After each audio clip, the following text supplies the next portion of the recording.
Bom dia, boa tarde, boa noite. Aqui é a tutora Gildete. Áudio, vídeo, exame CELPE-BRAS 2020.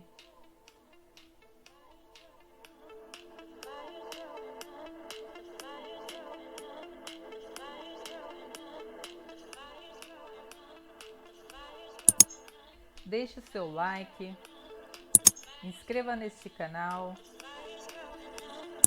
ative o sino de notificações, assim você não perde nada sobre CELPE-BRAS.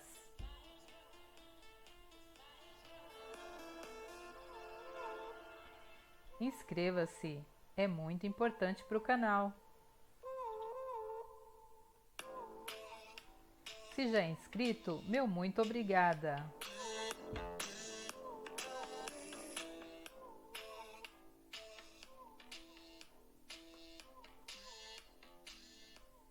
Certificado de Proficiência em Língua Portuguesa do Brasil para Estrangeiros. CELPE-BRAS, edição 2020, única edição. Página 1. Número 1. Material do exame. A parte escrita compõe-se de um caderno de questões que contém os enunciados das tarefas e uma folha de rascunho para cada tarefa, e de um caderno de respostas. Verifique se eles estão completos. Ao concluir a parte escrita, devolva os 2 cadernos aos aplicadores.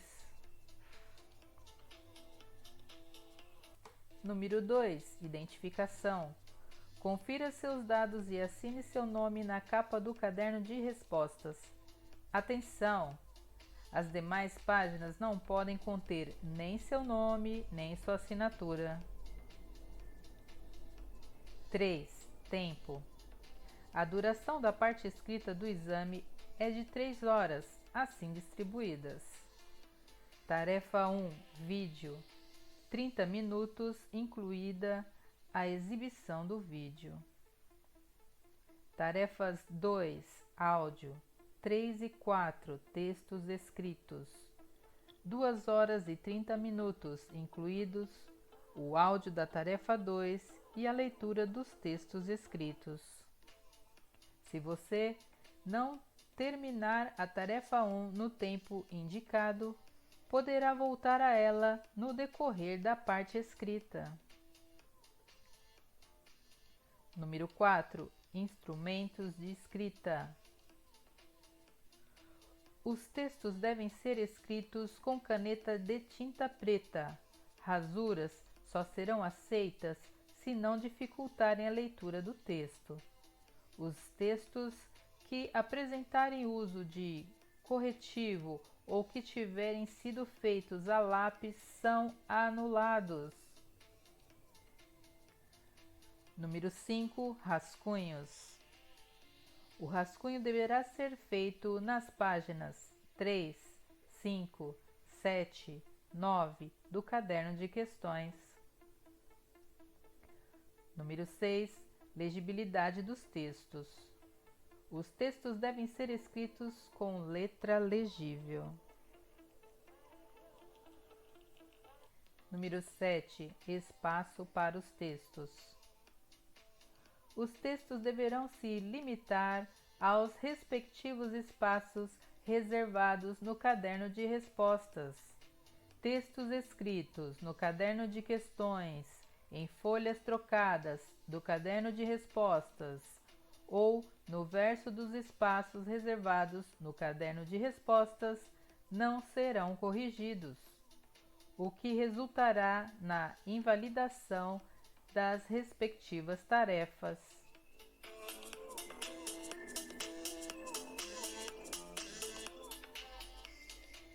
Página 2. Tarefa 1. Para todo mundo.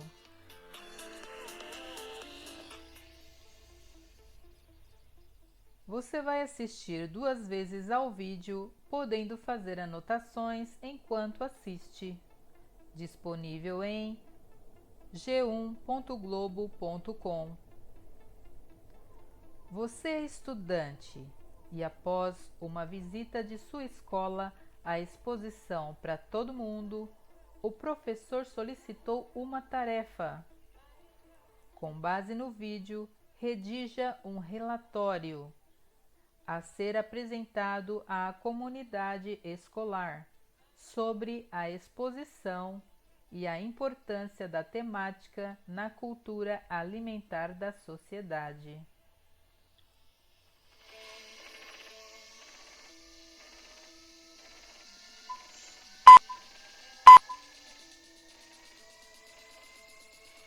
Como será o cardápio da população mundial daqui a 30 anos? E como a gente vai conseguir alimentar tanta gente? As respostas estão numa exposição no lindo Museu do Amanhã, aqui no Rio de Janeiro. Quanto mais gente no mundo, maior o tamanho da fome. E também a necessidade de terra para plantar e de água para irrigar. Se a alimentação for carnívora, os impactos sobre o meio ambiente são ainda maiores. O planeta continua crescendo, já somos mais de 7 bilhões e meio de pessoas e as projeções da ONU são de que em 2050 chegaremos a 10 bilhões de pessoas. A pergunta fundamental é: haverá alimentação saudável e nutritiva para essa gente toda? Porque tem que ser para todos, tem que ser para todo mundo. A gente veio buscar as respostas aqui no Museu do Amanhã, no Rio de Janeiro. Vamos conferir? O desafio é gigantesco. Se não houver mudanças no cardápio, teremos que aumentar em 60% a produção de alimentos. A exposição é interativa. Você clica na geladeira os alimentos que mais gosta e ela responde. Tomate, batata, alface, melancia, maçã. E qual foi o resultado da conversa com a geladeira? Deu que eu tô me alimentando bem. Você gostou do resultado? Gostei. Entre imagens holográficas e outros brinquedinhos tecnológicos, a fome de conhecimento desafia o visitante. Na questão dos agrotóxicos, bastante interessante, porque a gente acha que só lavando já elimina, mas a gente aprendeu que tem uma diferença. Tem um que está na casca e tem um que está dentro da seiva Então, a gente não está totalmente livre disso, entendeu? Dá até para copiar receitas sustentáveis no celular, como formiga crocante ou nhoque verde. Tem várias opções que, para mim, era bem diferente, que eu nunca vi, e que tem ali tem até receita indicando como fazer, como comer. Dá para encarar? Vamos tentar. Quem não pode acompanhar com os olhos, sente com as mãos. É hora da refeição. Hambúrguer. Eu quero. Eu como. Muito bem. E formiguinha? Eu não. A mesa revela receitas originais com direito a insetos nutritivos. Claro que a gente não vai ficar comendo grilo in natura pegando no jardim, mas eles vão ser processados para fazer parte de massas de pães, de macarrão, e tudo isso vai tornar esses alimentos que são ultraprocessados, mas nutritivos. É isso que a gente precisa para o futuro, uma alimentação com sustentabilidade, com nutrição e com menos desigualdade no campo.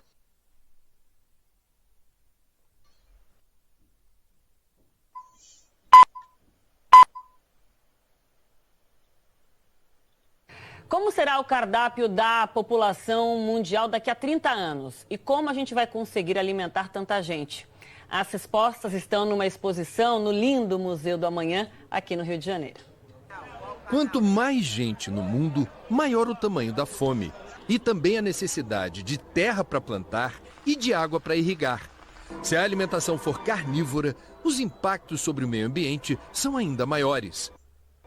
A população do planeta continua crescendo, já somos mais de 7 bilhões e meio de pessoas e as projeções da ONU são de que em 2050 chegaremos a 10 bilhões de pessoas. A pergunta fundamental é: haverá alimentação saudável e nutritiva para essa gente toda? Porque tem que ser para todos, tem que ser para todo mundo. A gente veio buscar as respostas aqui no Museu do Amanhã, no Rio de Janeiro. Vamos conferir? O desafio é gigantesco. Se não houver mudanças no cardápio, teremos que aumentar em 60% a produção de alimentos. A exposição é interativa. Você clica na geladeira os alimentos que mais gosta e ela responde. Tomate, batata, alface, melancia, maçã. E qual foi o resultado da conversa com a geladeira? Deu que eu tô me alimentando bem. Você gostou do resultado? Gostei. Entre imagens holográficas e outros brinquedinhos tecnológicos, a fome de conhecimento desafia o visitante. Na questão dos agrotóxicos, bastante interessante porque a gente acha que só lavando já elimina, mas a gente aprendeu que tem uma diferença, tem um que está na casca e tem um que está dentro da seiva Então, a gente não está totalmente livre disso, entendeu? Dá até para copiar receitas sustentáveis no celular, como formiga crocante ou nhoque verde. Tem várias opções que, para mim, era bem diferente, que eu nunca vi e que tem ali tem até receita indicando como fazer e como comer. Dá para encarar? Vamos tentar. Quem não pode acompanhar com os olhos, sente com as mãos. É hora da refeição. Hambúrguer. Eu quero. Muito bem. E formiguinha? Eu não. A mesa revela receitas originais com direito a insetos nutritivos. Claro que a gente não vai ficar comendo grilo in natura pegando no jardim, mas eles vão ser processados para fazer parte de massas de pães, de macarrão, e tudo isso vai tornar esses alimentos que são ultraprocessados, mas nutritivos. É isso que a gente precisa para o futuro, uma alimentação com sustentabilidade, com nutrição e com menos desigualdade no campo.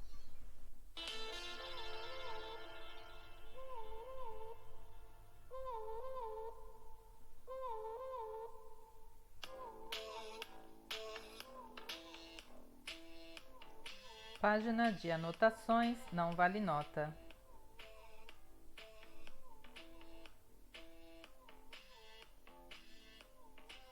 Página 3, rascunho, não vale nota.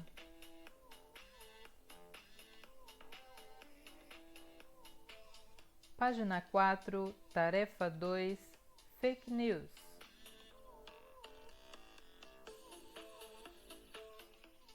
Você vai ouvir 2 vezes o áudio, podendo fazer anotações enquanto ouve, disponível em portalcafebrasil.com.br.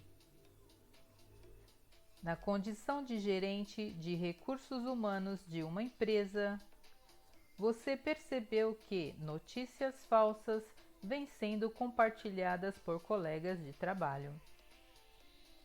Escreva, com base nas informações do áudio, um e-mail para os funcionários a fim de instruí-los sobre como identificar e evitar a propagação de fake news.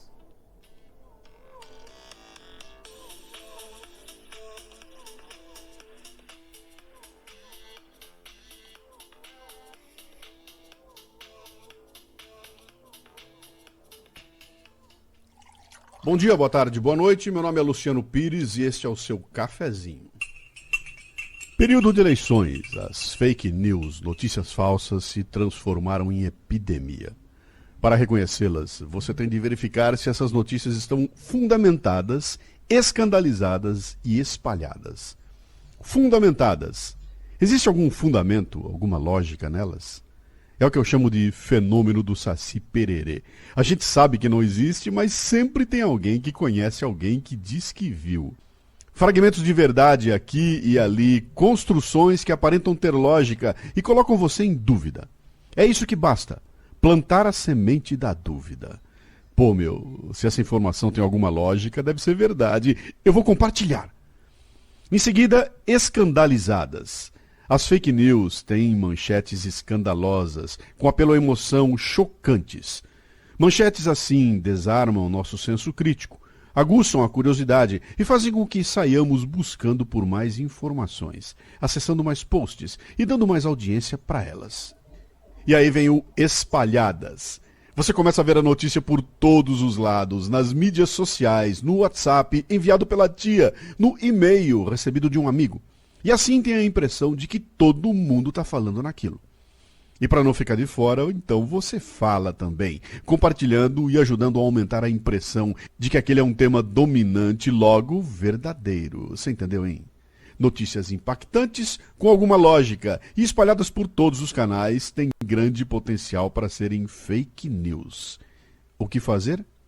Primeiro, não compartilhe. Quebre a corrente. Segundo, coloque a manchete no Google acompanhada do termo boato e veja no que dá. Terceiro, devolva a mensagem para quem lhe enviou, apontando a fonte que mostra que aquilo não é verdade. Fake news são como ervas daninhas, não se combate apenas aparando. Tem de arrancar pela raiz.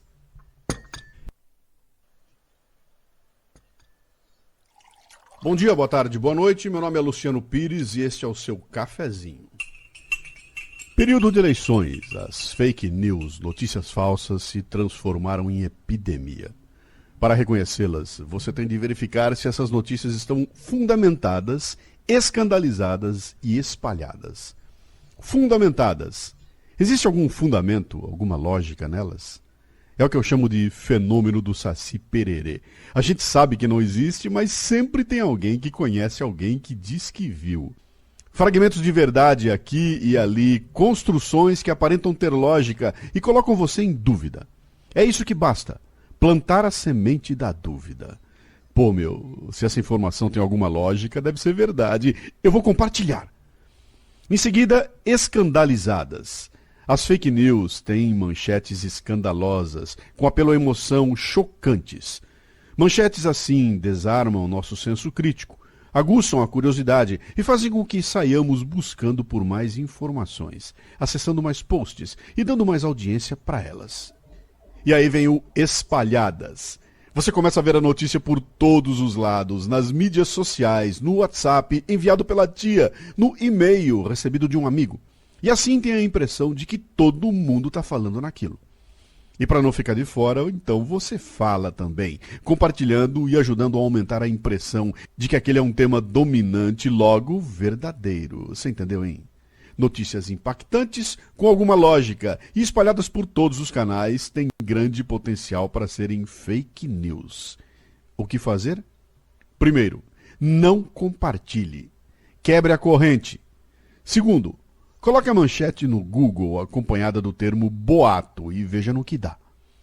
Terceiro, devolva a mensagem para quem lhe enviou apontando a fonte que mostra que aquilo não é verdade. Fake news são como ervas daninhas, não se combate apenas aparando. Tem de arrancar pela raiz.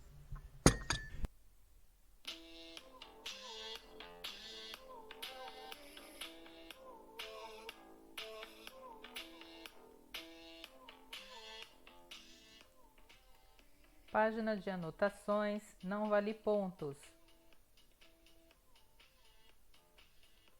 Página de rascunho, não vale pontos.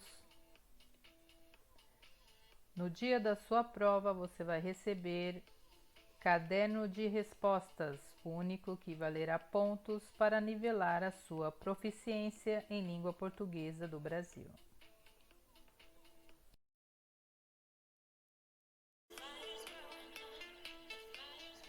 Página 6, tarefa 3, feira de trocas.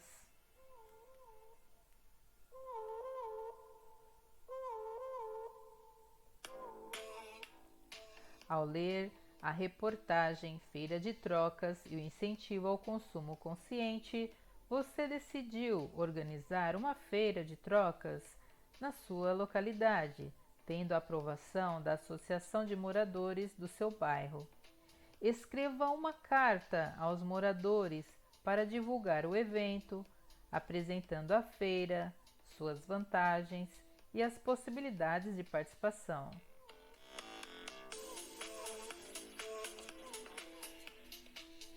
Feira de trocas e o incentivo ao consumo consciente.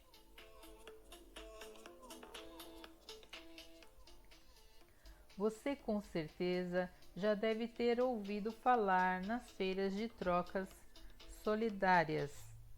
Essas feiras são espaços que têm o intuito de organizar as trocas de produtos, serviços e conhecimentos para o desenvolvimento das comunidades locais em regiões mais pobres, que não são favorecidas pelos atuais modelos de desenvolvimento econômico. O objetivo destas feiras de trocas é construir mercados complementares capazes de auxiliar na viabilização do comércio de bens de consumo gerados por pessoas ou grupos, além de facilitar o acesso das pessoas mais pobres ao consumo destes produtos e serviços que são gerados em sua região.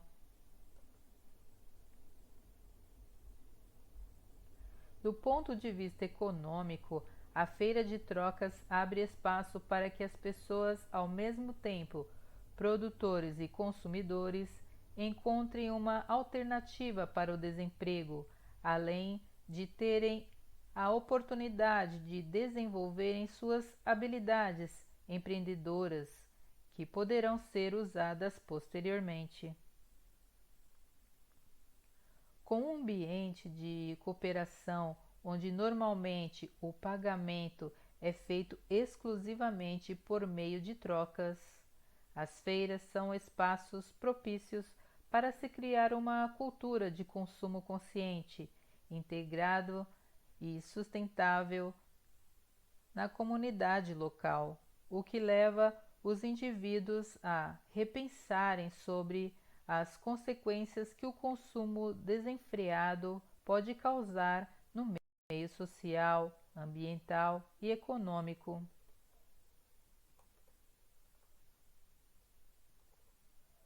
Os benefícios gerados através destas iniciativas são imensuráveis, pois o resultado pode ser visto não somente na redução e reeducação das pessoas com relação ao consumo consciente, mas também no nível psicológico de cada um, ao verem que o seu trabalho artesanal, quadros, bijuterias, roupas e seus objetos usados são úteis para outros, sentindo-se realizados e estimulados com o que podem oferecer e receber em troca.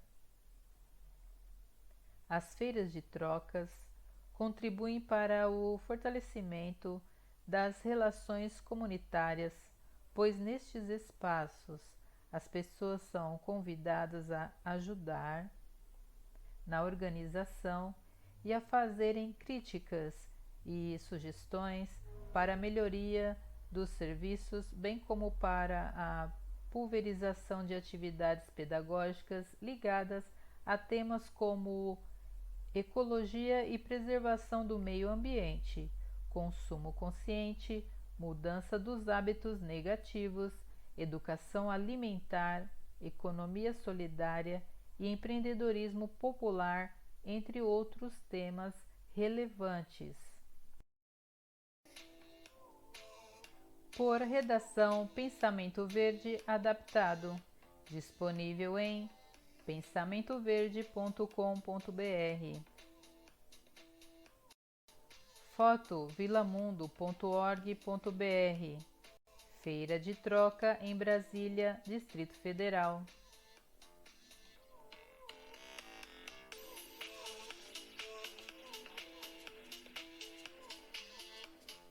Página 7. Rascunho.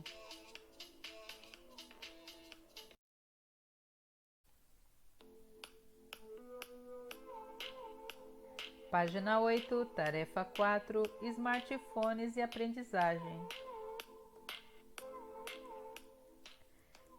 Depois de ler o artigo Smartphones colocam em risco saúde mental de crianças a partir dos 2 anos, na condição de professor, escreva um informativo a ser enviado aos pais. Seu texto deve chamar a atenção para os resultados do estudo e para a necessidade de uma supervisão no uso de smartphones por crianças.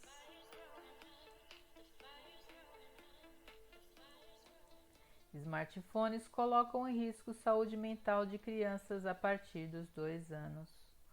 Um novo estudo mostrou que crianças que usam dispositivos digitais por muito tempo têm menor estabilidade emocional e são mais impacientes.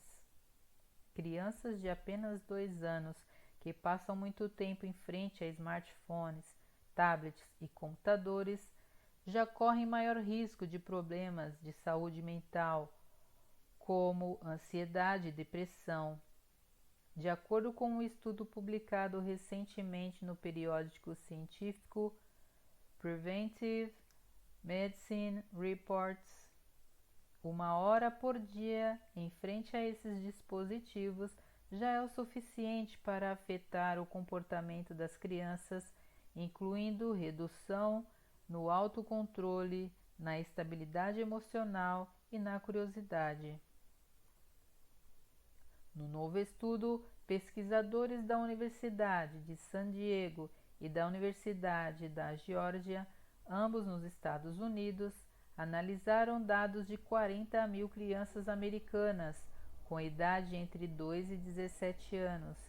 Elas participaram de uma pesquisa nacional de saúde realizada em 2016, que continha informações sobre dados médicos, questões emocionais, de desenvolvimento, comportamento e hábitos, como o uso diário de mídias digitais.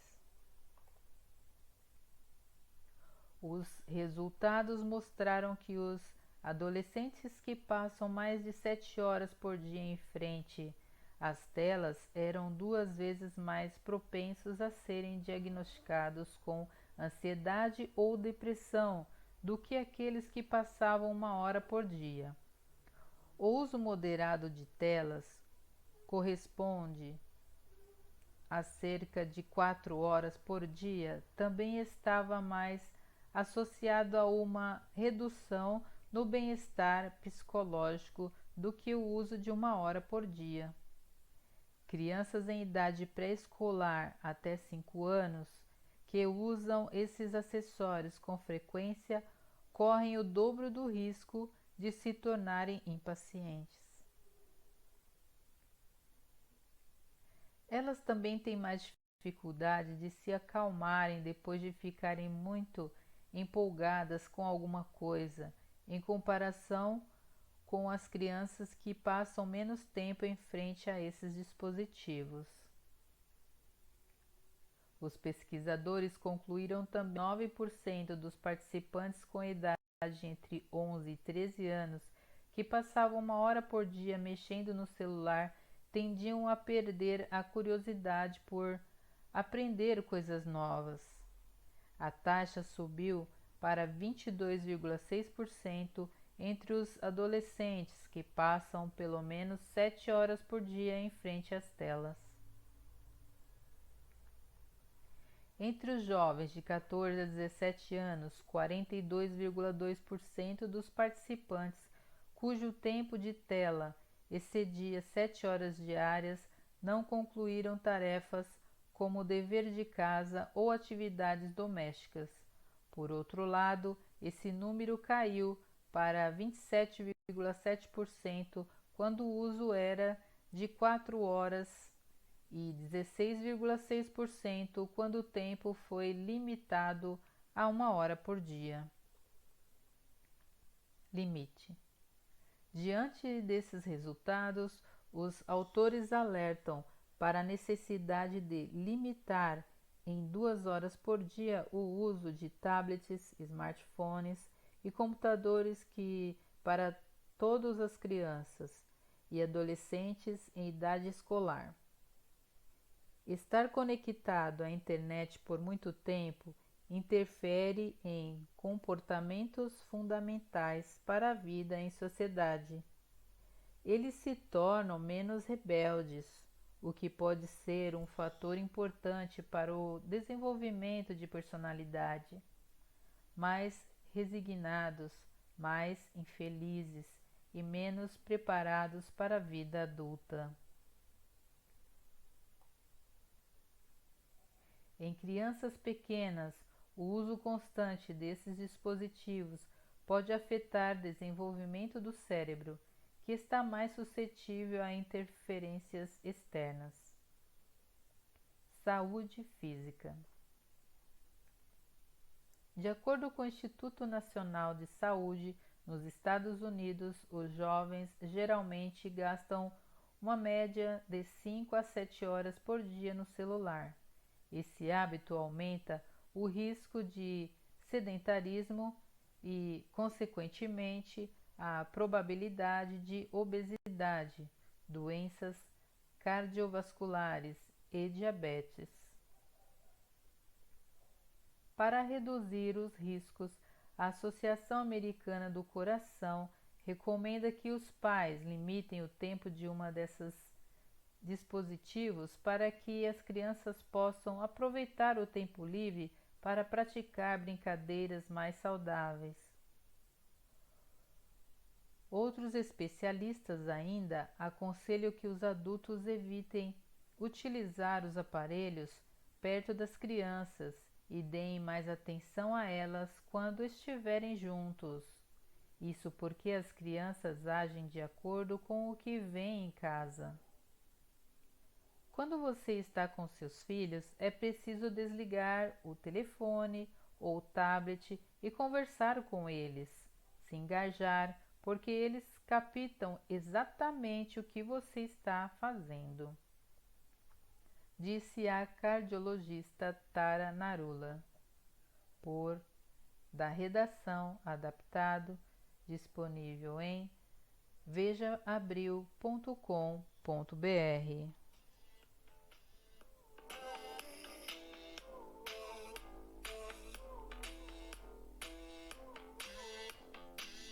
Rascunho. Fim.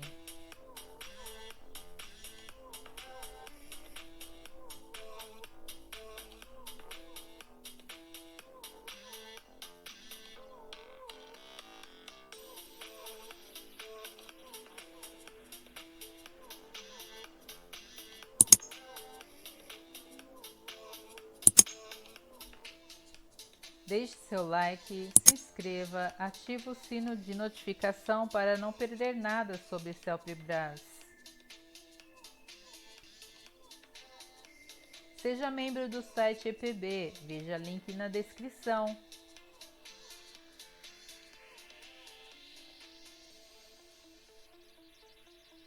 Estude com a apostila Celpibras 2021, preparada especialmente para Celpibras.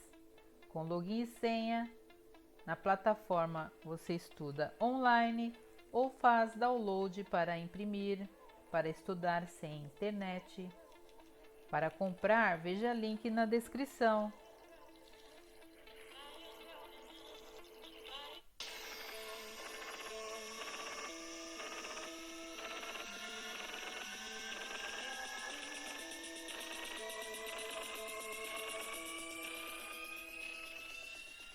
Obrigada por acompanhar até aqui. Deixe seu like, se inscreva, compartilhe. Bons estudos!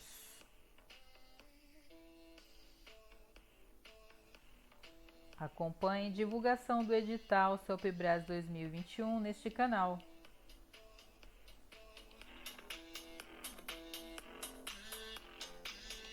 Até a próxima. Obrigada. Valeu!